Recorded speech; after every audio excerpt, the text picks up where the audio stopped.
So you believe in these kind of things? Let's just say I want to believe.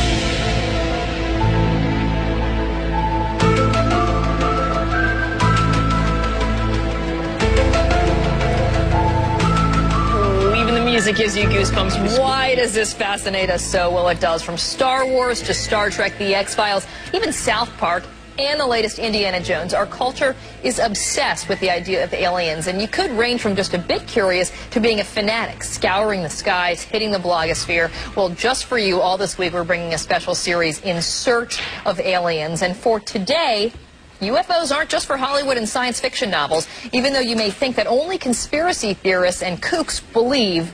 Both Congressman Dennis Kucinich, for example, as well as former President Jimmy Carter, say that they've seen something in the skies. And our space correspondent Miles O'Brien found some other believable believers as well. Well, Kieran, Hi, you can Miles. count me among them. I myself saw a UFO years ago. I'll tell you a little bit more about that later. Don't know what it was, where it came from. Sure seemed odd. And a lot of otherwise not so odd witnesses can tell you a similar story. It's one of the better flying airplanes. Milton Torres is not the kind of guy to tell a tall tale. 20 years in the Air Force, an engineer with a PhD, a professor. He's all about brass tacks and left brain thinking. So I was all ears when he started talking about his UFO encounter over England in May of 1957. I got scrambled one night, and my first orders are, you will be ordered to fire on this mission. In just a few minutes, he was over the North Sea in a fighter like this at 31,000 feet, traveling nearly the speed of sound.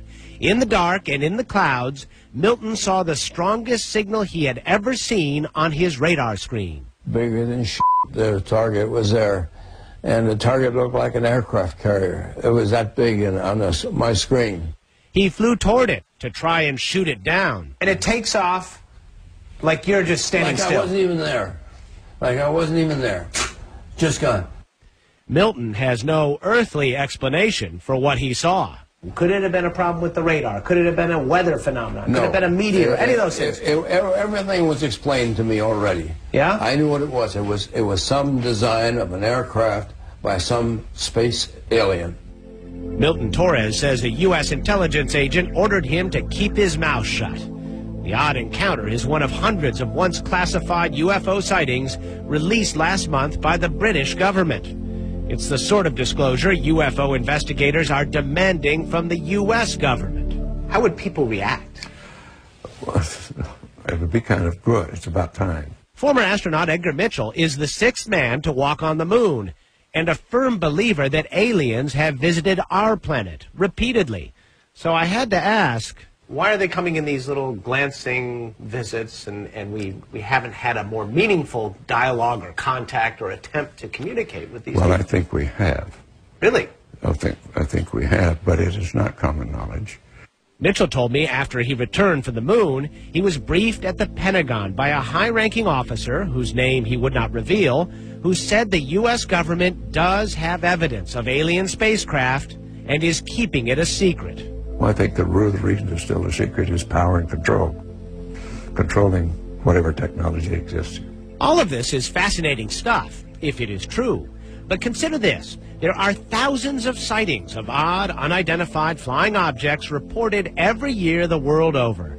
And yet no one has produced smoking gun proof of any visits from another planet.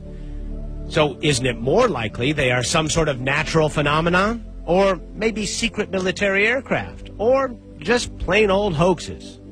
Maybe, but consider this one. March of 1997, a huge V-shaped craft appears to fly over Phoenix. Among the witnesses, then governor and seasoned pilot Fife Symington. And I suspect that unless the Defense Department proves us otherwise, that it was probably some form of an alien spacecraft. Or consider this one. Before he became president, even Jimmy Carter saw something strange in the sky over Plains, Georgia. I and about 25 others saw something in the air that changed colors and was round and came and left. Carter doubts what he saw was an alien craft, but most Americans need no convincing.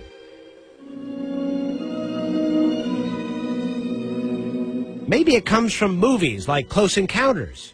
Or maybe art is imitating extraterrestrial life. For those who are skeptical of you, what do you say? Are you saying open your mind? Be skeptical. Do be as skeptical as you want, but by all, don't close your mind.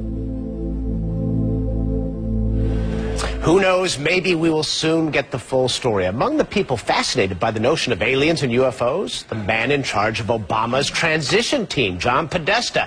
In a speech at the National Press Club a few years ago, he said, and we're quoting him now, "It is time to open the books on questions that have remained in the dark, on the question of government investigations, of UFOs. It is time to find out what the truth is that's really out there." He said it's not just the right thing to do, Karen. He said it's the law. So we'll see. All right, tell us about your own UFO sighting. We know that you're a pilot. It's about 20 years ago. My wife and I were in Maine. It was dusk. We looked up in the sky. We saw a very bright light. It looked like a planet. Right. But then it took a 90-degree turn and took off at impossible speeds. What was it? Was it a meteor? Was it a black project airplane? Or was it something else? I don't know. What were you guys celebrating at the time? We were completely sober.